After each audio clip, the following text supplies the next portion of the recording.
Sa ospital ang bagsak ng isang lalaki na nagtagkang magnakaw ng kable ng kuryente sa Quezon City. Nalaglag siya at nalapnos ang katawan niya. Yan po ang Express Report ni Hannibal Talete. Kritikal sa paggamutan ng 37 anyos na lalaki na nagtangkang nakawin ang kable ng Meralco sa barangay Unang Sigaw sa Quezon City. Tinangka umano ng lalaki ng lagariin ang kable ng kuryente. Ayon sa barangay, nakarinig umano sila ng malakas na pagsabog. Kaya kami nawalan ng kuryente dahil meron pong sumabog dito sa may park. Nung siya pumutok, totally nawalan na po kami ng kuryente. Nang dumating ang mga taga Meralco at QCDRRMO para respondehan ang pagsabog, nakita na lang ang lalaki na nasa baba at may mga paso. Ayon sa Meralco, nasa 8,000 customer ang nawalan ng supply ng kuryente dahil sa tangkang pagnanakaw ng kawad ng kuryente.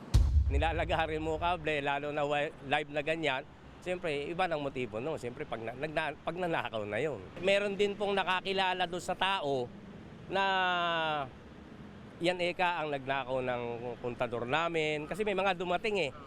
Sa datos ng Meralco, 285 ang kaso ng mga nakawan ang kanilang naitala.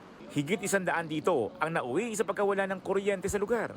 4 dito ang nagtamo ng pinsala. Nagbabada rin ang Meralco sa mga nagnanakaw ng kanilang kable.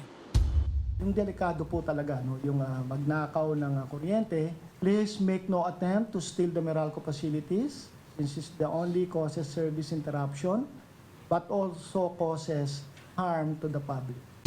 Kapag nahuli umano ang magnanakaw ng kable, 6 hanggang 12 taon na pagkakakulong at pagbumultahin ng 50,000 pesos. Nagbabalita mula sa Frontline, Hannibal Talete, News 5. Mga kapatid, Ruth Cabalco, para sa mabilis na pasada ng mga balitang dapat niyong malaman, mag-follow at mag-subscribe sa social media pages ng News 5.